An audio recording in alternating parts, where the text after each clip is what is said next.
The lecture hall stretched out in soft purple shadows, the kind of ambient lighting that suggested intellectual contemplation rather than harsh scrutiny. Amber strips ran along the edges of the tiered seating, casting warm glows against the black geometric panels that decorated the deep purple walls.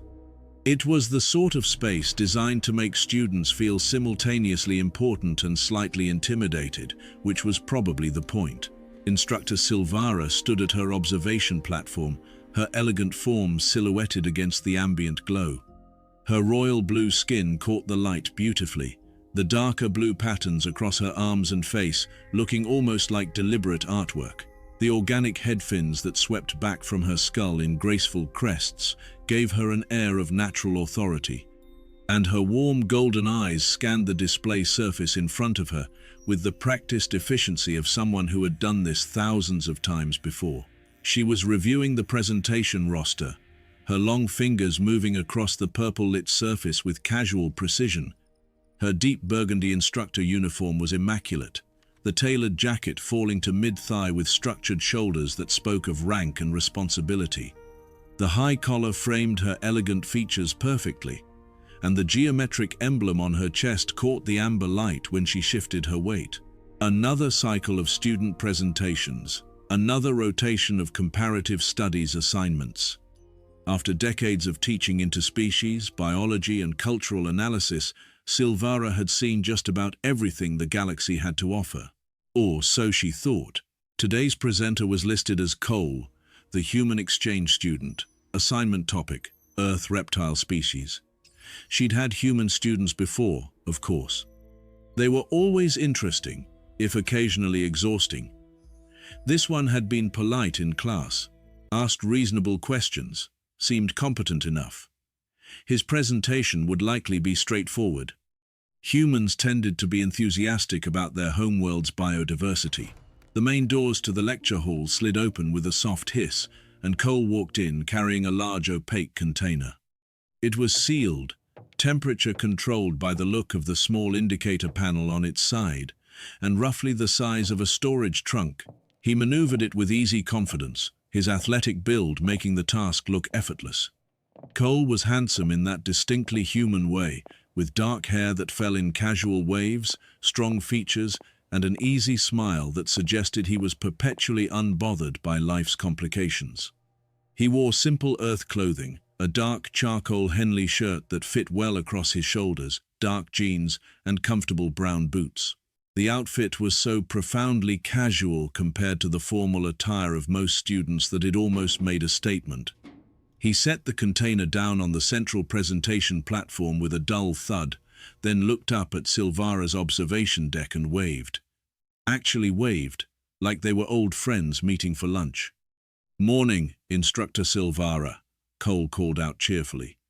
His voice carried easily in the acoustically designed space. Syl'vara inclined her head in acknowledgement, her head fins shifting slightly with the movement. "Good morning, Cole. You may begin when ready." In the background, partially visible in one of the distant study alcoves, an insectoid student looked up from the holographic display they'd been reviewing. The faint purple glow illuminated their chitinous features as they oriented toward the presentation platform with obvious curiosity. Cole rubbed his hands together, still smiling, and tapped the presentation display screen beside the platform. A soft holographic glow illuminated, ready to show whatever images he'd prepared.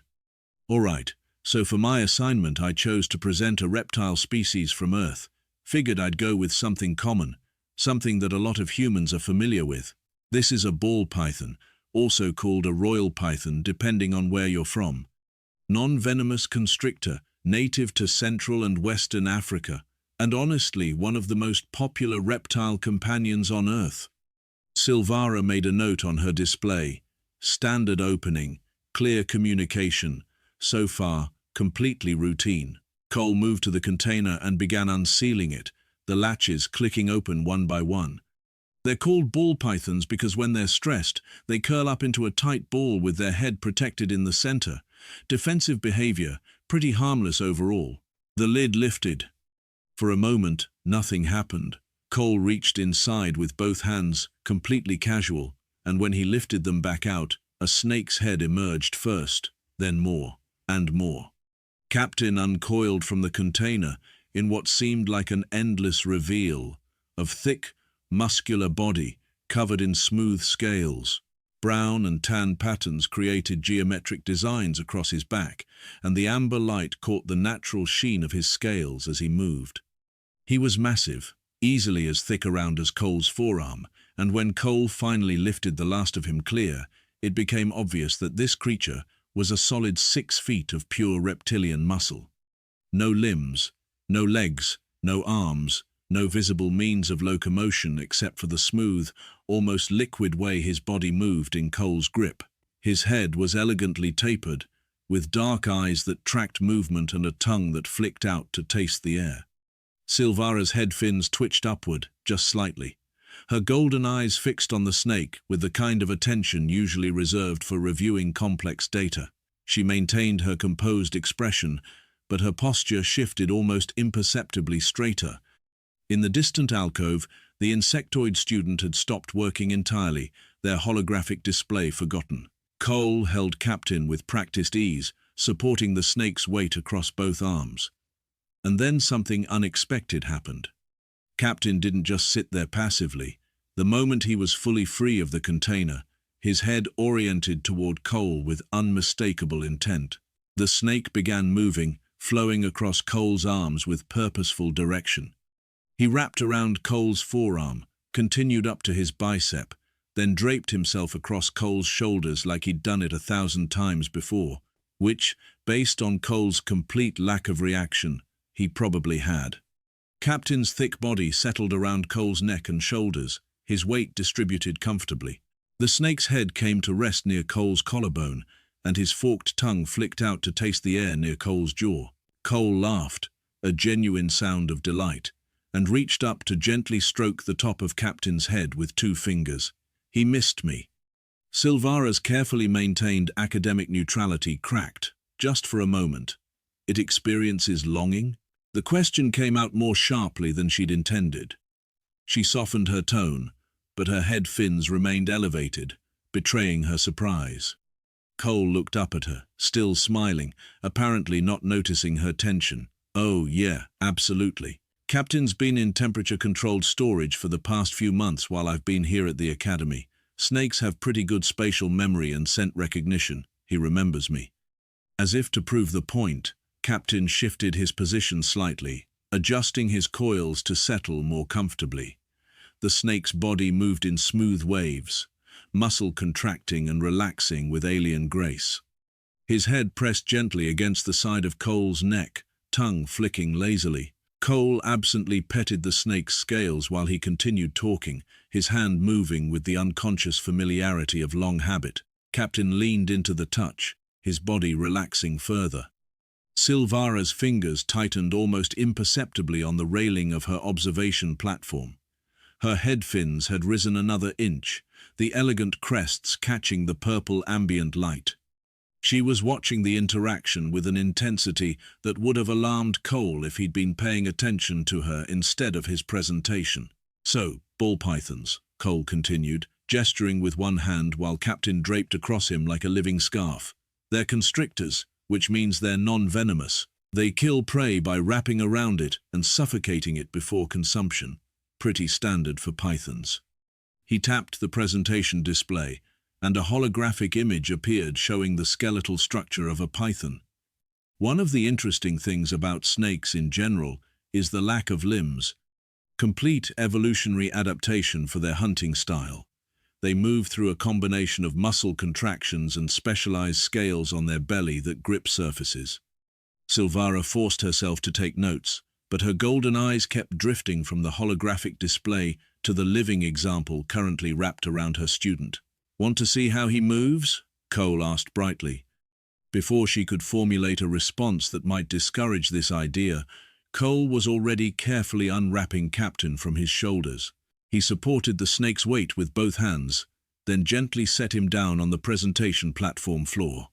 Captain's body formed elegant curves against the dark surface, his scales catching the light.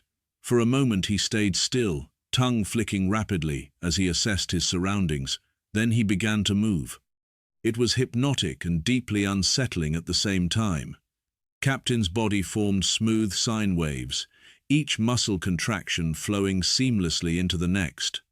He moved with surprising speed across the platform, completely silent except for the faint whisper of scales against metal. "See?" Cole said, pride evident in his voice. "Total muscle control. They're incredibly efficient predators." The word predator hung in the air for a moment. Captain reached the edge of the platform and paused, his head raising slightly as he tasted the air. Then Cole made a soft clicking sound with his tongue, and the snake turned his head toward the sound. Cole crouched down, hands extended, and Captain immediately began moving back toward him. Cole scooped him up with obvious affection, and Captain wrapped around his forearms willingly. The snake's head came up to Cole's eye level, tongue flicking near his face. Cole didn't flinch, didn't pull back. He smiled at the snake like greeting an old friend. "Good boy, Captain," Cole murmured, and there was genuine warmth in his voice. Syl'vara's head fins were now at their maximum extension, the elegant crests fully raised. She hadn't realized she'd been gripping the railing hard enough that her knuckles had darkened slightly. Her scholarly composure was holding, but barely. Cole returned to the presentation display, Captain once again draped across his shoulders. "So, anatomy. Ball pythons have flexible jaw structures with ligaments that allow them to open their mouths much wider than you'd expect. This lets them consume prey significantly larger than their head diameter. They swallow their food whole, usually after constricting it." He said this with the same casual tone someone might use to describe a lunch order. The holographic display showed a detailed diagram of a python's skull and jaw structure. Syl'vara stared at it, her mind processing the implications. The creature currently resting on Cole's shoulders, appearing almost docile, was designed to suffocate and consume prey whole. "They also have heat-sensing pits here," Cole pointed to either side of Captain's face, near his nostrils. "Lets them detect warm-blooded prey in complete darkness. Pretty sophisticated thermal imaging, actually. Captain can sense my body heat from across a room." Captain's tongue flicked out again, tasting the air near Cole's ear. Cole absently reached up to scratch under the snake's chin, and Captain's head pressed into the touch. Syl'vara found her voice, though it came out slightly strained. "The forked tongue serves what purpose?" "Scent collection," Cole explained enthusiastically. "The tongue picks up chemical particles from the air and transfers them to an organ in the roof of his mouth. Gives him detailed information about his environment. He's probably tasting my scent right now, plus yours, plus whatever else is in the room." As if responding to being discussed, Captain's tongue flicked out repeatedly, the thin fork moving rapidly. "They're also obligate carnivores," Cole continued. "In the wild, they eat rodents, birds, small mammals. In captivity, most people feed them frozen thawed rodents. I feed Captain frozen rats, thaw them to room temperature first. He eats about once every week or two, depending on his size and age." He said, "frozen rats," with the same ease that someone might mention buying vegetables. Syl'vara's writing stylus hovered over her display, momentarily forgotten. In the far corner of the lecture hall, barely visible in the ambient purple light, an avian administrative worker had stopped organizing equipment entirely. Their 3 amber eyes were fixed on the presentation platform, their feathered crest slightly elevated. Cole pulled up another holographic image, this one showing a ball python in the process of shedding its skin. They shed periodically as they grow. The old skin comes off in one piece if they're healthy. It's actually pretty cool to watch. The image showed translucent skin being worked off, revealing fresh scales beneath. Syl'vara stared at it, with the expression of someone having their understanding of biology systematically dismantled. Then Cole asked a question to engage his audience, as good presenters do. "Any questions so far?" Syl'vara cleared her throat softly. Her voice came out carefully controlled, scholarly. "You mentioned the species is popular on Earth. Popular among researchers?" "Oh no," Cole said brightly. "Popular as pets, companions. Ball pythons are considered one of the best species for beginners because they're so docile and handleable. The word pets seemed to echo in the acoustically designed space.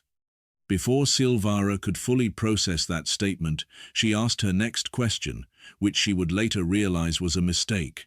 How does one handle a constrictor safely? Cole's face lit up. Want me to demonstrate? He didn't wait for an answer. With Captain still draped across his shoulders, Cole began explaining handling techniques while actively demonstrating on the living example currently wrapped around him. The main thing is to support their body weight. Snakes don't like feeling insecure. You want to let them move through your hands but keep them supported. He adjusted his grip, letting Captain flow from one hand to the other.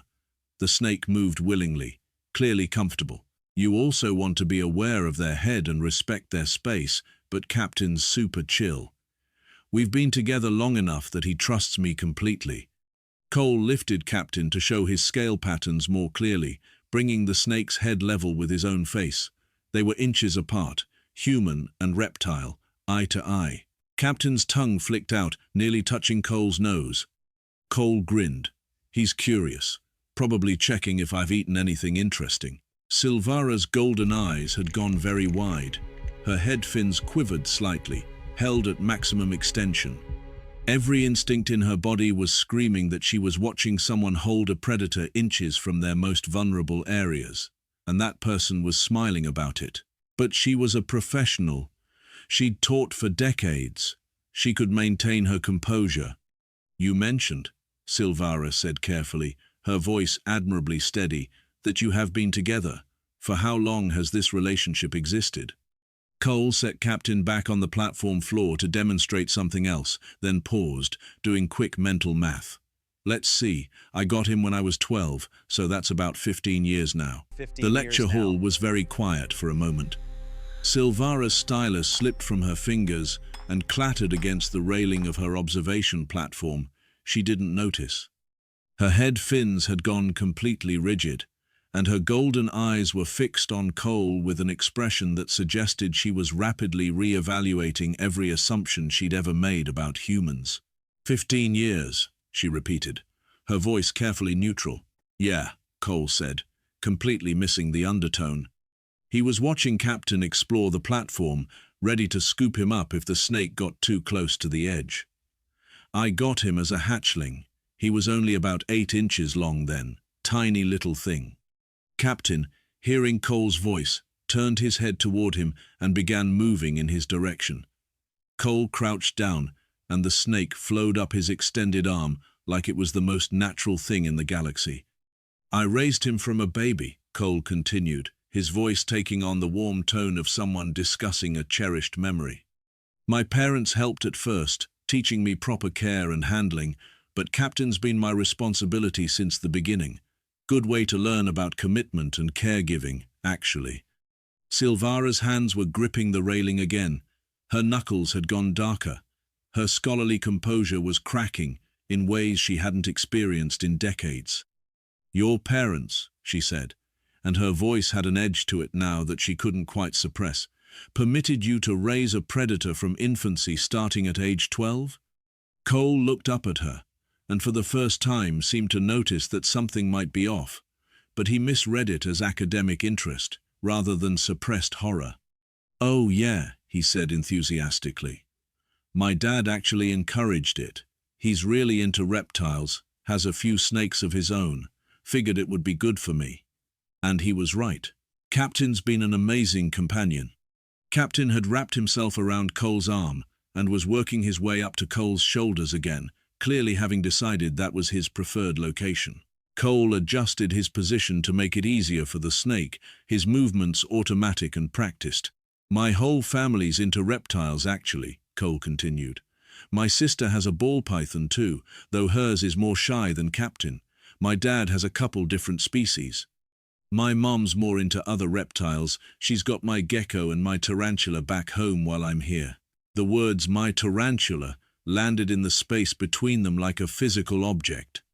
Syl'vara's head fins were quivering now, held at such rigid attention that they'd begun to tremble slightly.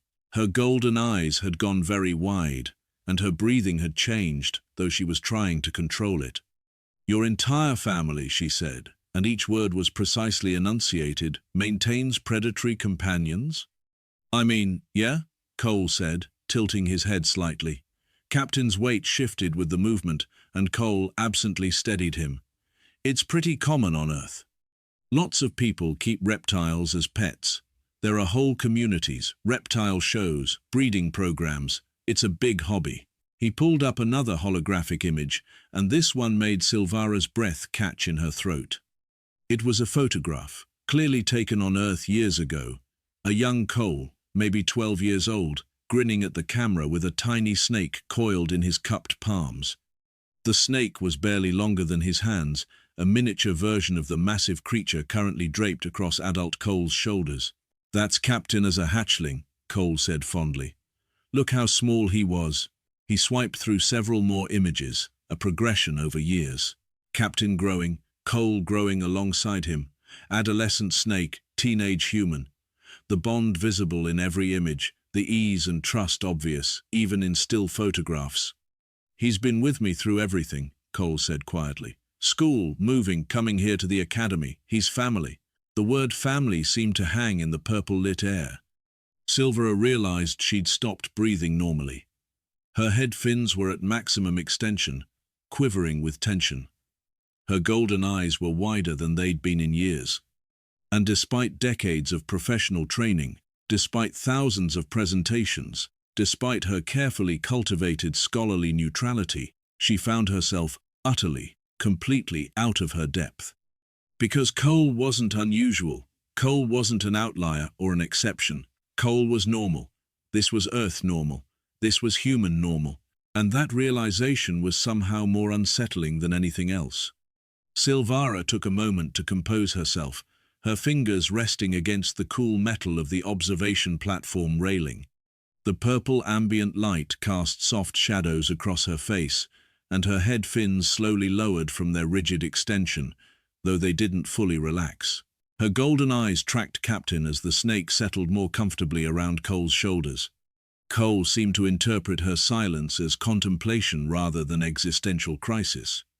He continued with his presentation, pulling up a chart showing ball python size ranges and lifespan data.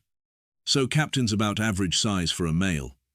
They can live 20 to 30 years in captivity with proper care, sometimes longer. Captain's still got a lot of years ahead of him. 30 years, Syl'vara processed this. Humans committed to 3 decades with these creatures. Generational timescales. You mentioned he has a name, Syl'vara said, finding her voice again. It came out steadier than she felt. Captain. Yeah, Cole said, reaching up to gently adjust Captain's position. The snake's head turned toward the movement, tongue flicking against Cole's fingers. The breeder I got him from had already named him that. It suited him. He's always been pretty calm and dignified. The casual way Cole discussed naming conventions for predators made Syl'vara's head fins twitch upward again. Humans didn't just keep these creatures. They individualized them, recognized personalities, assigned identities with respect. In the distant corner, the avian administrator had given up all pretense of working. Their amber eyes were fixed on the presentation platform, their feathered crest fully raised. Want to see something interesting? Cole asked, his face brightening with enthusiasm. Syl'vara wasn't sure she did, but her scholarly curiosity overrode her instinct to decline. She nodded slightly. Cole carefully unwrapped Captain from his shoulders and set him down on the platform floor. The snake coiled loosely, his head raised and alert. Cole stepped back several feet, putting clear distance between himself and the reptile. Then, in a normal-speaking voice, Cole said, Captain, come here, buddy. What happened next made Syl'vara's breath catch. Captain's head turned immediately toward Cole's voice. There was a pause, maybe 2 seconds, where the snake seemed to be processing. Then he began moving, not randomly, not exploring, but with clear directional intent toward Cole. The human crouched down, hands extended in a welcoming gesture, and Captain flowed directly to him. The snake moved up Cole's arms without hesitation, wrapping around his forearms and continuing to his shoulders in one smooth motion. He knows my voice, Cole said softly, scratching gently under Captain's chin. The snake's head pressed into the touch, his body relaxing. He only responds to me like this. If a stranger tried to call him, he'd probably just ignore them or try to hide. We've built trust over 15 years. The word trust echoed in Syl'vara's mind. Not conditioning, not simple training. The predator chose Cole. Cole chose the predator. Both parties invested willingly. Her scholarly understanding of predator-prey dynamics was fracturing in real time. A lot of people don't realize that snakes have individual personalities. Captain's calm and curious. My sister's python is more reserved. My dad has one that's more active. They're all different. He paused, then added, Captain's also really good at reading me. He can sense changes in my heartbeat, my breathing, my body temperature. When I'm stressed or anxious, he responds to it. As if to demonstrate, Cole took a deliberate breath, and Captain shifted his coils slightly, applying gentle pressure around Cole's shoulders. The squeeze was subtle but visible, and Cole's posture relaxed fractionally in response. See? He's being comforting right now. He does this when he senses I'm nervous. Syl'vara's golden eyes went very wide. The predator read emotional states, adjusted behavior based on human feelings, provided comfort. This was empathy. Interspecies, emotional intelligence. On Earth, Syl'vara said carefully, her voice strained, this is common practice? With ball pythons specifically? Yeah, super common. They're considered one of the best pet snakes. Millions of people keep them. Cole smiled, completely unaware of the magnitude of what he was saying. Captain actually helps with stress. Sometimes he sleeps in my quarters with me. Helps with homesickness. The lecture hall was very quiet. The only sound was the faint hum of the environmental systems and the soft whisper of Captain's scales as he adjusted position. Syl'vara's head fins had gone rigid again. Her hands gripped the railing. The human slept with the predator, voluntarily, for emotional comfort. Cole seemed to sense that perhaps he should wrap up. He smiled, gave Captain one more gentle pat, and said, So yeah, that's the ball python. They're amazing creatures, great companions. I'm lucky to have Captain. He carefully gathered the snake, supporting his weight properly, and began settling him back into the temperature-controlled container. Captain moved willingly, coiling up inside like he'd done it countless times before. Cole sealed the container with care, then gave it an affectionate pat on the lid. Thanks for listening, Instructor Syl'vara. See you next class. Cole picked up the container with easy strength and headed toward the main doors, his casual confidence unchanged. The doors slid open, and he disappeared into the corridor beyond, carrying his predator companion like it was the most natural thing in the galaxy, which Syl'vara was realizing with growing horror. For humans it apparently was. The lecture hall felt very empty suddenly. Syl'vara stood at her observation platform, her hands still gripping the railing, her head fins slowly lowering. She looked down at her notes, detailed observations about reptilian biology, and underneath all of it, the inescapable conclusion: humans bonded with predators, and the predators bonded back. 15 years, since childhood, multi-generational family practice, millions of humans, named them with dignity, slept with them, found comfort in them, and the predators somehow reciprocated. Captain had recognized Cole, had responded to his voice, his touch, his emotional state, had chosen him, trusted him, provided comfort to him. The snake knew his handler, and the handler knew his snake. Syl'vara realized she'd been teaching interspecies comparative studies for decades, and she'd never truly understood what that might mean until today. Through the archive corridor window, she caught sight of movement. Another human student walking past, carrying a similar sealed container. The label was partially visible, something about arachnid species from Earth. Syl'vara gathered her materials with deliberate calm and left through the side door. Perhaps, she thought distantly, it was time to consider a sabbatical. Behind her, the lecture hall lights dimmed to standby mode, the purple glow fading to near darkness, leaving only the soft amber emergency lighting to mark the space where her understanding of the galaxy had been fundamentally irreversibly altered by a human, a snake, and the simple fact that they recognized each other.